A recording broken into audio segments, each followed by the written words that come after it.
আসসালামু আলাইকুম বন্ধুরা, আজকের ভিডিওটি হলো ভীষণ গুরুত্বপূর্ণ একটি ভিডিও। হযরত লুকমান আলাইহিস সালাম তিনার ছেলেকে কিছু আদেশ দিয়েছিলেন। সেই আদেশগুলো আল্লাহ তাআলার এত ভালো লেগেছিল যে আল্লাহ তাআলা সেই লুকমান আলাইহিস সালাম কথাগুলো হুবহু কোরআন শরীফের ভিতরে তুলে ধরেছেন। তো চলুন কোন সেই কথাগুলি জেনে নেওয়া যাক আজকের ভিডিও থেকে। সাইয়েদনা লুকমান আলাইহিস সালাম ওনার ছেলেকে কিছু অ্যাডভাইস করেছিলেন, উপদেশ। বাবা হিসেবে আমরা আমাদের ছেলেমেয়েদের অ্যাডভাইস করি না? এই তো উনি ওনার সন্তানকে অ্যাডভাইস করেছিলেন, আর এই অ্যাডভাইসগুলো আল্লাহ তাআলার এত ভালো লেগেছে যে আল্লাহ তাআলা কোরআনের মধ্যে সরাসরি তুলে ধরেছেন। তার মানে আল্লাহ তাআলা বোঝাতে চান আমরাও যেন আমাদের সন্তানদেরকে এই অ্যাডভাইসগুলো করি। এবং আপনি অবাক হবেন, আমরা যখন তাফসিরের ইন ডেপথ তাফসিরে যাব, ভিতরে ঢুকবো, আপনি অবাক হবেন যে 3000 বছর আগের সেই উপদেশমালা কিভাবে মডার্ন টাইমের সাথে এত প্রাসঙ্গিক হতে পারে। আজ থেকে প্রায় 3000 বছর আগের piece of advises, 3000 years back in the history। এত আগের উপদেশ, দেখবেন যে মনে হচ্ছে বর্তমান সময়ের জন্য এই উপদেশগুলো আল্লাহ ধরে ধরে কোরআনে তুলে ধরেছেন। বাসায় যে সূরা লুকমান খুলবেন, 31তম সূরা, 12 নম্বর আয়াত থেকে 19 নম্বর আয়াত পর্যন্ত, এই 8টা আয়াত আল্লাহ যা বলেছেন আপনি আর ভাবি মিলে সন্তানদেরকে এটা শোনাবেন। নবীরা দোয়া করেছেন, রব্বি হাবলি মিনাস সালিহিন, আল্লাহ নেককার সন্তান দেন। রব্বি জাআলনি মুকিমাস সালাতি ওয়া মিন যুররিয়াতি, আল্লাহ আমাকেও নামাজ কায়েমকারী বানান, আমার সন্তানকেও বানান। তো সন্তানের জন্য দোয়া করতে হয়, নেককার সন্তান চাই। শুরুতেই জানবো যে এই লুকমান কে ছিলেন। তিনি লুকমান আলাইহিস সালাম আল্লাহর প্রিয় ভাজন একজন ব্যক্তি ছিলেন, খুব বিজ্ঞ একজন মানুষ ছিলেন, খুব জ্ঞানী প্রাজ্ঞ একজন ব্যক্তিত্ব ছিলেন। দেখতে উনি কালো ছিলেন, কুৎসিত, চামড়াটা কি ছিল? কালো, ব্ল্যাক। তার মানে ব্ল্যাক হইলেই কাউকে ছোট করা যাবে। লুকমান আল হাকিম কুৎসিত বর্ণের একজন মানুষ ছিলেন, খাটো একজন মানুষ ছিলেন। কোথায় থাকতেন? মিশর, সুদান, ইথিওপিয়া, যেটা আগের নাম ছিল হাবাসা, এই রিজিয়নে। কেউ কেউ বলেছেন মিশরের কোন একটা এলাকায়, কেউ সুদান, কেউ ইথিওপিয়া। রিজিয়নটা কাছাকাছি। কি করতেন? কোন মুফাসসির বলেন তিনি দর্জি ছিলেন, দর্জি। কেউ কেউ বলেন তিনি ছিলেন কানা নাজ্জার, মানে কাঠমিস্ত্রি ছিলেন। আবার কোন মুফাসসির বলেন তিনি ছিলেন রাইল গানাম, মেষ পালক। বেশিরভাগ তাফসিরে এসেছে তিনি মেষ পালক ছিলেন, ছাগল চড়াতেন, যেটা নবীদের পেশা ছিল, দায়িত্ব ছিল। ওনারা ছাগল চড়াতেন শুরুর দিকে। তো লুকমান হাকিম তিনিও ছাগল চড়াতেন এবং তিনি দাস ছিলেন, মুক্ত জীবন তার ছিল না। তিনি একজন মনিবের আন্ডারে তার ছাগলগুলো মরুভূমিতে যেয়ে কি করতেন? চড়াতেন।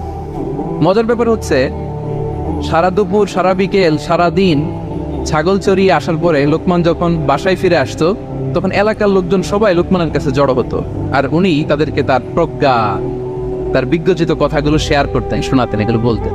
তো এগুলো দেখে লুকমানের মালিক অবাক, কিরে আমার কাছে এলাকার কেউ আসে না, কিন্তু আমার দাস দেখতে কুৎসিত কালো, এই লুকমানের কাছে সবাই এসে ঘিরে থাকে, কি ওর কাছে কি পায়, কি আছে ওর কাছে? তো শ্রোতাদের কয়েকজনকে ডেকে বললো, ঘটনা কি? তোমরা সবাই লুকমান সন্ধ্যাবেলায় ফিরে আসলে তার পাশে জড়ো হও কেন, কি পাও? তো তারা বললো, আপনার দাস লুকমান, এটা সে সাধারণ কোনো মানুষ নয়, সে অসাধারণ মানুষ। সে এমন কথা বলে এগুলো শুনলে জীবন পাল্টে যায়। সুবহানাল্লাহ। মালিক বলে, ঘটনা কি? আমি ওর মালিক, কই কোনোদিন তো এরকম ওর সাথে কোনো কনভারসেশনে যাই নাই, কথা হয় নাই, আমি তো শুনি নাই, দেখি আজকে চেক করে দেখি কি ওর এত বিজ্ঞতা, এত জ্ঞান, এত প্রাজ্ঞতা কিসের দেখি। তো আজকে সন্ধ্যাবেলায় ফিরছে, উনি বলতেছি, ইয়া লুকমান ইযবাহ লানা শাতান, একটা ছাগল জবাই করো, ওয়া আফরিজ মিনহা আতিয়াবা মুদগাতাইন, এবার এই ছাগলের সবচেয়ে শ্রেষ্ঠ দুইটা অঙ্গ কেটে নিয়ে আসো, যাও। ফাআফরাজাল লিসান ওয়াল কলব, লুকমান যে ছাগল জবাই করে ছাগলের জিহ্বাটা আর কলব, হার্ট, এই দুইটা কেটে নিয়ে আসে, বলছে এই দুইটা শ্রেষ্ঠ। বলছে আচ্ছা ঠিক আছে। মালিক আবার বললো, ওয়াযবাহ লানা শাতান উখরা ইয়া লুকমান, যাও আরেকটা জবাই করো, ওয়া আফরিজ মিনহা আফবাসা মুদগাতাইন, এবার সবচেয়ে নিকৃষ্ট দুইটা অঙ্গ ছাগলের কেটে নিয়ে আসো, যাও দেখি। ফাআখরাজাল লিসান ওয়াল কলব, সে আরেকটা ছাগল জবাই করে আবার জিহ্বা আর হার্ট, কলব কেটে নিয়ে আসছে, বলছে এই যে এটা সবচেয়ে নিকৃষ্ট। তো মালিক বলে, মা হাযা ইয়া লুকমান, মা লাকা ইয়া লুকমান, ঘটনা কি লুকমান? শ্রেষ্ঠ দুটো অঙ্গ কাটতে বললাম, জিহ্বার কলিজা হৃদয় কেটে নিয়ে আসলা, বললাম সবচেয়ে নিকৃষ্ট দুটো অঙ্গ কাটো, আবার জিহ্বার এটা কেটে নিয়ে আসলা, তো লোকমান বলতেছে জিহ্বা আর হৃদয় যদি শ্রেষ্ঠ হয়, কল্প যদি শ্রেষ্ঠ হয়, এর চেয়ে শ্রেষ্ঠ অঙ্গ আর হতে পারে না। আর জিহ্বা আর কল্প যদি খারাপ হয়, মানুষের মুখ আর হৃদয় যদি খারাপ হয়, এর চেয়ে নিকৃষ্ট অঙ্গ আর হতে পারে না। সে তো অবাক, তাই তো? সে চিন্তা করে দেখে, তাই তো এই মুখ দিয়ে মানুষ ভালো কথা বলে, সত্যের পায়গাম পৌঁছায়, মানুষের কল্যাণের জন্য ডাকে, জিকির করে, তাসবিহ পড়ে, কোরআন তেলাওয়াত করে, তখন তো এই জিহ্বা শ্রেষ্ঠ। আবার এই জিহ্বা দিয়ে যখন সে সমালোচনা করে, গীবত করে, শেখায়াত করে, অন্যকে গালি দেয়, কটু কথা বলে, তখন তো এই জিহ্বাটাই নিকৃষ্ট, ঠিক কিনা? আবার এই হৃদয় দিয়ে, এখানে সিনায় যখন আল্লাহর জিকির বসায়, এই হৃদয় দিয়ে মানুষের কল্যাণের কথা চিন্তা করে, সত্যের কথা চিন্তা করে, তখন তো এটা সবচেয়ে ভালো। আবার এই হৃদয়ে যদি অন্যের ব্যাপারে হিংসা পুষে রাখে, এই হৃদয়ে যদি সে নিজের ব্যাপারে হাই স্টিম, অহংকার পুষে রাখে, তাইলে হৃদয়ের চেয়ে খারাপ অঙ্গার হতে পারে। মালিক অবাক হয়ে গেল, তাই তো লোকমান, আসলেই তুমি অনেক প্রাজ্ঞ, অনেক বিজ্ঞ, যাও, তোমাকে আমি আর এই বন্দিত্বের মধ্যে আটকে রাখতে চাই না, তোমাকে আমি এই ভালো কথাগুলো গণমানুষের কাছে পৌঁছে দেওয়ার জন্য আজ থেকে তোমাকে লোকমান আমি আজাদ করে দিলাম। মুক্ত জীবন পেয়ে মুক্ত বিহঙ্গের মতো তিনি উড়ে বেড়াতে লাগলেন, আর মানুষের কাছে তার এই প্রাজ্ঞ বিজ্ঞচিত কথাগুলো তিনি ছড়াতে লাগলেন।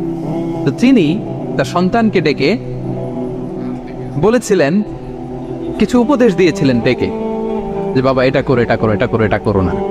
এই তার সন্তানকে এই উপদেশগুলো তিনি যে দিলেন, আল্লাহ তাআলার কাছে এত ভালো লেগেছে, এতই চমৎকার এবং পারফেক্ট মনে হয়েছে, আল্লাহ তাআলা কিয়ামত পর্যন্ত গোটা বিশ্বের সব বাবারা, মায়েরা যেন তাদের সন্তানদেরকে এই উপদেশ দিতে পারে, হুবহু লিটারালি ওই কথাগুলো আল্লাহ তাআলা কোরআনের মধ্যে তুলে দিয়েছেন। আজকের সূরা লোকমানের দ্বিতীয় রুকুতে মূলত এই তাফসীরটাই আপনাদেরকে শোনাবো। তো কোন প্লট, কোন স্লট আজকে আলোচনা হবে, সবার কাছে ক্লিয়ার? হ্যাঁ, আগ্রহ জাগছে, জানার ব্যাপারে আগ্রহ জাগছে? আচ্ছা, আসুন আমরা মহাবিশ্বের মহাগ্রন্থ আল কোরআনুল কারীম থেকে সরাসরি আলোচনা শুরু করি। আমরা আউযু বিল্লাহ দিয়ে শুরু করি, সবাই পড়ুন, আউযু বিল্লাহি মিনাশ শাইতানির রাজীম, বিসমিল্লাহির রহমানির রহিম। ولقد آتينا لقمان الحكمة أن اشكر لله ومن يشكر فإنما يشكر لنفسه ومن كفر فإن الله غني حميد। سبحان الله। পড়েন, আল্লাহ তাআলা বলছেন, ওয়ালাকাদ আতাইনা লুকমানাল হিকমা, আমি লোকমানকে হিকমত দিয়েছি, প্রজ্ঞা দিয়েছি, আর বলেছি আনিশকুর লিল্লাহ, লোকমান আল্লাহ শুকরিয়া করো।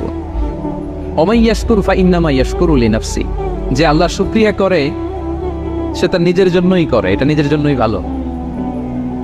ওমান কাফারা ফাইন্নাল্লাহা গানিয়ুন হামিদ, আর যে শুকরিয়া করে না, নাশুকরি করে, অকৃতজ্ঞ হয়, তাহলে জেনে রেখো আল্লাহ তাআলা তিনি গানি, অমুখাপেক্ষী, তিনি হামিদ, সদা প্রশংসিত।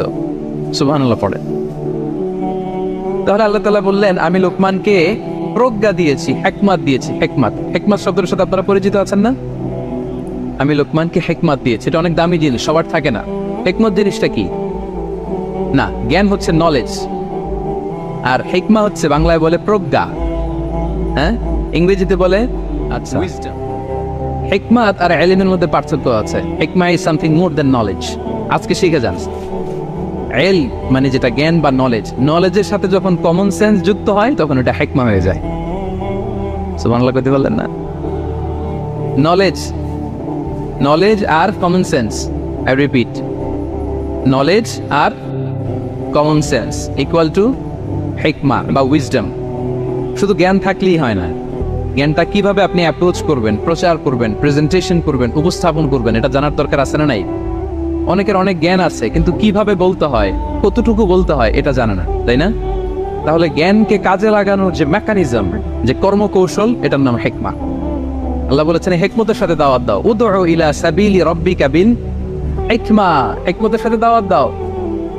নামাজ পড়া ফরজ, সবাই জানি না আমরা, এটাকে বলে ইলম। কিন্তু নামাজটা কিভাবে পড়তে হয়, রুকু কেমনে দিতে হয়, সেজদা কেমনে করতে হয়, সালাম ফিরায় কিভাবে এটা এক্সিট করতে হয়, এই পুরো মেকানিজমটা জানার নাম হিকমা। তাহলে knowledge plus common sense equal to হিকমা। জ্ঞান আর কমন সেন্স একসাথে যদি হয় এটা উইজডম বা প্রজ্ঞা হিসেবে রিফ্লেক্ট করে। বুঝতে পারছেন? আল্লাহ বললেন আমি লোকমানকে প্রজ্ঞা দিয়েছি।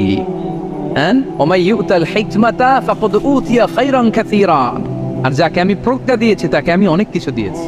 তাই জন্য আল্লাহ বললেন ওয়ালাকাদ আতাইনা লুকমানাল হিকমাতা আনিশকুর লিল্লাহ ওয়া মান ইয়াশকুর ফাইন্নামা ইয়াশকুরু লিনাফসি। আমি লোকমানকে হিকমা দিয়েছি মানে প্রজ্ঞা দিয়েছি, আর বলেছি আমি আল্লাহর শুকরিয়া করো, যে শুকরিয়া করে সে তার নিজের জন্যই করে, যে কুফরি করে অকৃতজ্ঞ হয় জেনে রেখো আমি আল্লাহ গানিয়ুন হামিদ, আমি গানি অমুখাপেক্ষী হামিদ সপ্রশংসিত। আল্লাহ লোকমানকে বললেন আনিশকুর লিল্লাহ, আল্লাহর জন্য শুকরিয়া করো। শুকরিয়া যে করে সে তার নিজের জন্যই করে, এখানে আল্লাহর কিছু হয় না। সেদিন লোকমান আলাইহিস সালাম সন্তানকে কি উপদেশ দিলেন এর পরের আয়াত থেকে শুরু করলেন। আল্লাহ তাআলা বললেন ওয়াইদ ক্বালা লুকমানু লিবনিহি ওয়া হুয়া ইয়াইদুহু ইয়া বুনাইয়া লা তুশরিক বিল্লাহ ইন্নাশ শিরকা লাযুলমুন আযীম। আল্লাহ বললেন স্মরণ করুন সে সময়ের কথা যখন লোকমান তার সন্তানকে বলেছিল, কি অবস্থায়, ওয়া হুয়া ইয়াইদুহু, ওয়াজ করতেছিল, ছেলেকে নসিহত করতেছিল, কাউন্সেলিং করতেছিল। সাইয়েদনা লোকমান আলাইহিস সালাম ছেলেকে উপদেশ দিচ্ছেন, আর উপদেশের ভাষা হতে হবে কোমল। দেখেন এখানে আল্লাহ তাআলা যেটা ব্যবহার করেছেন ইয়া বুনাইয়া, যারা আরবি জানে, বুনাইয়া শব্দটা কিন্তু সাধারণ শব্দ না। হ্যাঁ, ইবনুন থেকে বুনাই মানে খুব আদর করে ছোট্ট বাচ্চাকে আমরা যেটা ডাকি, ও আমার কলিজার টুকরা সন্তান। ওয়াইদ ক্বালা লুকমানু লিবনিহি ওয়া হুয়া ইয়াইদু, স্মরণ করুন সে সময়ের কথা যখন লোকমান তার ছেলেকে বলেছিল ওয়াজ করে, উপদেশ দিয়ে, নাসিহা করে, ইয়া বুনাইয়া, ও আমার কলিজার টুকরা সন্তান। সাইয়েদনা লোকমান প্রথম উপদেশ দিলেন ইয়া বুনাইয়া, ও আমার সন্তান, লা তুশরিক বিল্লাহ, ও আমার কলিজার টুকরা বাবা, আল্লাহর সাথে তুমি শিরক করো না। প্রথম উপদেশ, খবরদার আমার কলিজার টুকরা সন্তান, আল্লাহর সাথে শরীক করতে যেও না, আল্লাহর সমকক্ষ কাউকে মনে করো না। আল্লাহকে যেমনি বড় মনে করো, আল্লাহকে যেমনি রিজিক দাতা মনে করো, আল্লাহকে যেমনি পালন কর্তা মনে করো, গোটা বিশ্বের কোন সৃষ্টিকে এমন মনে করো না। লা তুশরিক বিল্লাহ, শিরক প্রথম অ্যাডভাইস। দেখেন প্রথম অ্যাডভাইসটা অনেক গুরুত্বপূর্ণ, সবচেয়ে জরুরিটা আগে বলতে হয়। কি বলেন?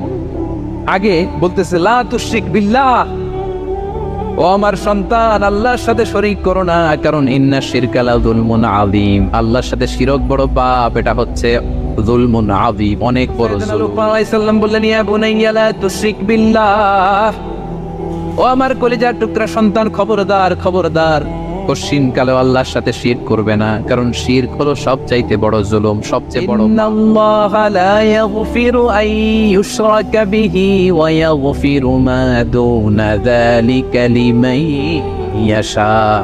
আল্লাহ তাআলা চাইলে সব গুনাহ তোমার ক্ষমা করে দিতে পারেন, কেবলমাত্র শিরকের গুনাহ ছাড়া। আল্লাহ রে দয়া করো আমারে। এজন্য এই জিনিসটা সাইয়েদনা লোকমান আলাইহিস সালাম প্রথমে ফোকাস করলেন, বললেন লা তুশরিক বিল্লাহ, ও আমার কলিজার টুকরা সন্তান, আল্লাহর সাথে শিরক করো না, খবরদার আল্লাহর সাথে কাউকে সমকক্ষ মনে করবা না, কারণ ইন্নাশ শিরকা লাযুলমুন আযীম, শিরক হলো সবচাইতে বড় পাপ, মহা জুলুম। এই জুলুম আল্লাহর প্রতি করা হয়।